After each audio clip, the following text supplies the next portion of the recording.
ಆಶೀರ್ವಾದ ಬೇಕು ಅನ್ನೋದಕ್ಕೋಸ್ಕರವಾಗಿ ಇಂಥ ಕಾರ್ಯಕ್ರಮಗಳನ್ನು ಮಾಡ್ತಾ ಇದ್ವಿ. ಅದಕ್ಕೋಸ್ಕರವಾಗಿ ಬಹಳಷ್ಟು ಸಮಯ ಆಗಿದೆ.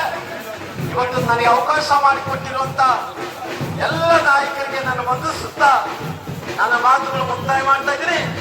ನಮ್ಮ ಹಿರಿಯರು ಮಾಜಿ ಮಂತ್ರಿಗಳಂತ ನಾರಾಯಣಗೌಡ ಸಾಹೇಬರಿಗೆ ನಾನು ಮೈಕನ್ನು ಒಪ್ಪಿಸಿ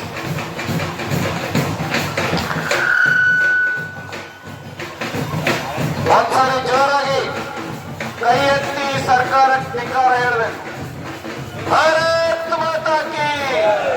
ನೋಡಿ, ಈ ಕಡೆ ಎಲ್ಲರೂ ಕೈ ಎತ್ತಾ ಇಲ್ಲ. ಅನೇಕರು ಕೈ ಎತ್ತೋದು ಅಂತ ಹೇಳಿದ್ರೆ ಕಾಂಗ್ರೆಸ್ಗೆ ಪಾಠ ಕಲಿಸ್ತೀವಿ ಅಂತ ಕೈ ಎತ್ತಬೇಕು. ಹೆಂಗೆ ಹಿಂಗೆ ಸ್ವಲ್ಪ ಅಲ್ಲಿ ನೋಡೋಣ.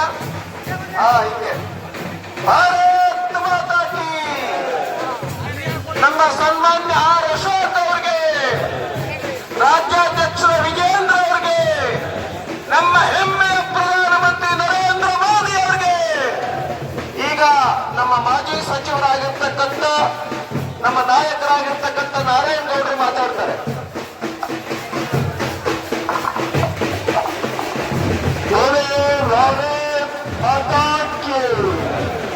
ಭಾರತೀಯ ಜನತಾ ಪಕ್ಷಕ್ಕೆ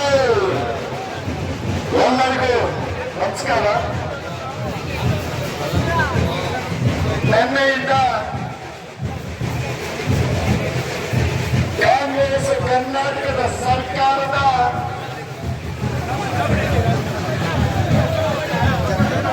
ನಮ್ಮ ಬಿಜೆಪಿ ಪಕ್ಷದಿಂದ ಜನ ಆಂದೋಲನ ಕಾರ್ಯಕ್ರಮಗಳನ್ನ ನಿನ್ನೆ ಮೈಸೂರಿನಲ್ಲಿ ಉದ್ಘಾಟನೆಯನ್ನ ಮಾಡಿ ಚಾಲನೆಯನ್ನು ಕೊಟ್ಟು ಈ ದಿನ ಮಂಡ್ಯದಿಂದ ಪ್ರತಿಭಟನೆಯನ್ನ ನಡೀತಾ ಇದೆ.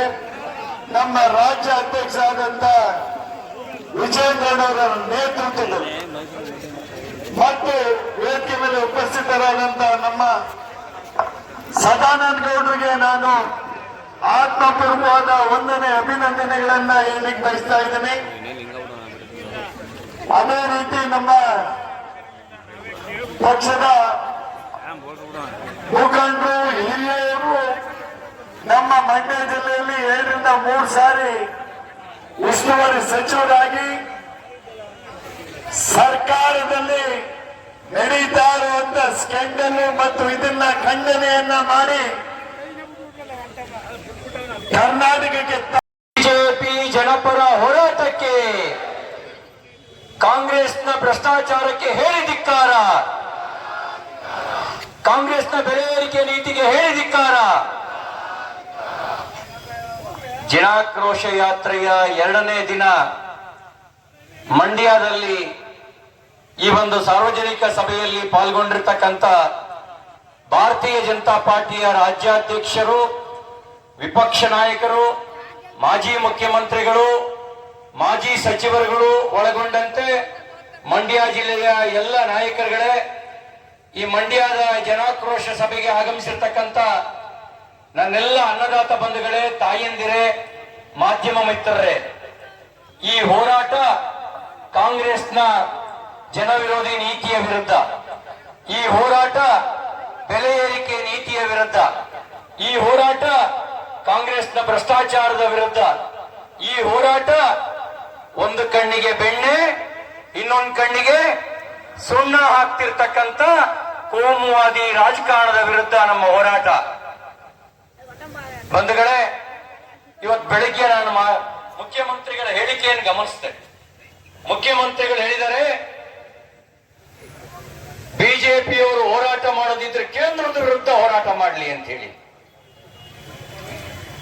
ಕೇಂದ್ರ ಸರ್ಕಾರ 50 ರೂಪಾಯಿ ಗ್ಯಾಸ್ ಸಿಲಿಂಡರ್ ಬೆಲೆ ಜಾಸ್ತಿ ಮಾಡಿಬಿಟ್ಟಿದೆ, ಅದರ ವಿರುದ್ಧ ಹೋರಾಟ ಮಾಡಲಿ ಅಂತ ಹೇಳಿದ್ದಾರೆ. ಮುಖ್ಯಮಂತ್ರಿಗಳೇ, 1.5 ವರ್ಷದ ಹಿಂದೆ ಒಂದು ಸಿಲಿಂಡರ್ ಬೆಲೆ 1113 ರೂಪಾಯಿ ಇತ್ತು.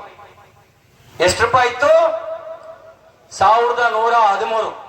ಪುಣ್ಯಾತ್ಮ ನರೇಂದ್ರ ಮೋದಿ ಒಂದ್ಸರಿ 200 ರೂಪಾಯಿ ಕಡಿಮೆ ಮಾಡಿದ್ರು, ಇನ್ನೊಂದ್ಸರಿ 100 ರೂಪಾಯಿ ಕಡಿಮೆ ಮಾಡಿದ್ರು, ಒಟ್ಟು 300 ರೂಪಾಯಿ ಕಡಿಮೆ ಮಾಡಿದ್ರು. ಈಗ ನಿನ್ನೆ 50 ರೂಪಾಯಿ ಜಾಸ್ತಿ ಮಾಡಿದ್ದಾರೆ. ಇನ್ನು ಎಷ್ಟು ಕಡಿಮೆ ಆಗಿದೆ? 250 ಕಡಿಮೆ ಆಗಿದೆ. ನೀವೇನ್ ಮಾಡಿದಿರಿ? ಪೆಟ್ರೋಲ್ ಡೀಸೆಲ್ ಒಂದ್ಸರಿ ₹3.93 ಜಾಸ್ತಿ ಮಾಡಿದ್ರಿ. ಒಂದು ವಾರದ ಹಿಂದೆ ಮತ್ತೆ ₹2 ಜಾಸ್ತಿ ಮಾಡಿದ್ರಿ. ಆ ಪುಣ್ಯಾತ್ಮ ಕಡಿಮೆ ಮಾಡಿದ್ರೆ ಈ ಮನೆ ಆಳ್ರು ರೇಟ್ ಜಾಸ್ತಿ ಮಾಡ್ತಿದ್ದಾರೆ. ₹9 ಹಾಲಿನ ರೇಟ್ ಜಾಸ್ತಿ ಮಾಡಿದಾರಲ್ಲ, ನಾವೇನ ಅನ್ಕೊಂಡಿವಿ ಹಾಲಿನ ಸಬ್ಸಿಡಿ ಎಲ್ಲ ಕೊಟ್ಬಿಡ್ತಾರೆ, ನಾವೇನ ಅನ್ಕೊಂಡಿವಿ ಪೂರಾ ಹಾಲಿನ ರೇಟ್ ಜಾಸ್ತಿ ಮಾಡಿದ್ದೆಲ್ಲ ರೈತರ ಮಕ್ಕಳಿಗೆ ಕೊಡ್ತಾರೆ ಅಂತ. ಕೊಟ್ರ? 700 ಕೋಟಿ ರೂಪಾಯಿ ಹಾಲಿನ ಸಬ್ಸಿಡಿಯನ್ನ ಬಾಕಿ ಉಳಿಸ್ಕೊಂಡಿದ್ದಾರೆ. ಎಷ್ಟು ಕೋಟಿ? 700 ಕೋಟಿ ಜಾಸ್ತಿ ಉಳಿಸ್ಕೊಂಡಿದ್ದಾರೆ. ಯೋಗ್ಯತೆ ಇಲ್ವಾ ಕೊಡಕ್ಕೆ ಇವರಿಗೆ? ₹9 ಜಾಸ್ತಿ ಮಾಡಿ ರೈತರಿಗೆ ಕೈಗೆ ಚಂಬು, ಗ್ರಾಹಕರಿಗೆ 3 ನಾಮ. ಕಾಸೆಲ್ಲ ಯಾರಿಗೆ? ಕಾಂಗ್ರೆಸ್ನವ್ರ ಖಜಾನೆಗೆ. ಇಷ್ಟು ಆದ್ಮೇಲೆ ಹೇಳ್ಕೊತಾರೆ ಇವರು ಮಹಾರಾಜರಿಗಿಂತ ಇವರು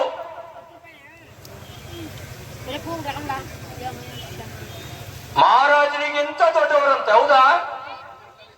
ನಾನ್ ನಿಮ್ಮನ್ ಕೇಳ್ತೀನಿ, ಕನ್ನಂಬಾಡಿ ಅಣೆಕಟ್ಟು ಕಟ್ಟಿದ್ದು ಮಹಾರಾಜರ ಸಿದ್ದರಾಮಯ್ಯನರ? ಯಾರು ಕಟ್ಟಿದ್ದು? ಮೈಸೂರು ವಿಶ್ವವಿದ್ಯಾಲಯ ಯಾರು ಕಟ್ಟಿದ್ದು? ಮೈಸೂರು ಬ್ಯಾಂಕ್ ಯಾರು ಕಟ್ಟಿದ್ದು? ಮೈಸೂರು ಉಕ್ಕು ಕಾರ್ಖಾನೆ ಯಾರು ಕಟ್ಟಿದ್ದು? ಕನ್ನಡ ಸಾಹಿತ್ಯ ಪರಿಷತ್ ಯಾರು ಕಟ್ಟಿದ್ದು? ದೇಶದಲ್ಲೇ ಸ್ವತಂತ್ರ ಬರೋದಕ್ಕಿಂತ ಮುಂಚೆ ಮೀಸಲಾತಿ ಕೊಟ್ಟವರು ಯಾರು? ಸಿದ್ದರಾಮಯ್ಯನವ್ರು ಕಿಸ್ತಿರೋದೇನು? ಮಂಡ್ಯ ನೀರು ಕೊಟ್ಟಿದ್ಯಾರು? ಮಂಡ್ಯ ಮೈಸೂರು ಫ್ಯಾಕ್ಟರಿ ಕಟ್ಟಿದ್ಯಾರು? ಮೈಸೂರು ಪೇಪರ್ ಮಿಲ್ಸ್ ಕಟ್ಟಿದ್ಯಾರು? ಸಿದ್ದರಾಮಯ್ಯನವ್ರು ಕಿಸ್ತಿರೋದೇನು? ಬಿಜೆಪಿ ಸರ್ಕಾರ ಕೊಟ್ಟಂತ ಮಂಡ್ಯ ಯೂನಿವರ್ಸಿಟಿಗೆ ಬೀಗ ಹಾಕೋದು ಇವರು ಮಾಡಿರೋ ಗನಂದಾರಿ ಕೆಲಸ. ಮಂಡ್ಯ ಯೂನಿವರ್ಸಿಟಿಗೆ ಬೀಗ ಹಾಕಿದ್ದು ಮಹಾರಾಜರಿಗಿಂತ ದೊಡ್ಡವರಂತೆ. ಮಹಾರಾಜರು ಹೆಂಡ್ರು ಮಕ್ಕಳ ಒಡವೆ ಇಟ್ಟು ಕನ್ನಂಬಾಡಿ ಅಣೆಕಟ್ಟೆ ಕಟ್ಟಿದ್ರು. ಇವರು ಹೆಂಡ್ರು ಮಕ್ಕಳ ಹೆಸರಿಗೆ 315 ಸೈಟ್ ಅನ್ನ ತನ್ನ ಹೆಸರಿಗೆ ಬರ್ಸ್ಕೊಂಡು ಆಮೇಲೆ ಹೇಳಿದ್ರು ಬಿಡಕ್ಕಾಗುತ್ತಾ? ಇವರು ಹೇಳಿದ ಮಾತು ಮಹಾರಾಜರಿಗೆ ಹೋಲಿಕೆ ಮಾಡ್ಕೊಳಕ್ ಆಗುತ್ತಾ? ಮಹಾರಾಜರ ಪಾದ ತೋಳಿಗೆ ಸಮ ಇದಾರೇನ್ರಿ? ಮಹಾರಾಜರ ವಂಶಸ್ಥರಿಗೆ ಈ ನಮೂನೆ ಕಿರ್ಕುಳ ಕೊಡ್ತಾ ಇದಾರಲ್ಲ, ದೇವ್ರ ಮೆತ್ತನೇನ್ರಿ? ಈ ರಾಜ್ಯದ ಜನರನ್ನ ಮನೆ ಮಕ್ಕಳ ತರ ಕಂಡವರು ಯಾರು? ಮಹಾರಾಜರು. ಆಸ್ತಿ ಲೂಟಿ ಹೊಡೆದು ಸ್ವಾರ್ಥಕ್ಕಾಗಿ ರಾಜಕಾರಣ ಮಾಡ್ತಿರ್ತಕ್ಕಂಥವ್ರು ಮಹಾರಾಜರಿಗೆ ಹೋಲಿಸ್ಕೊಳ್ತಾರೆ ಅಂತ ಹೇಳಿದ್ರೆ ಅವ್ರಿಗೆ ಸಮ ಇದಾರ ಇವರು? ಇವ್ರು ಹೇಳ್ತಾರಲ್ಲ, ಇವ್ರು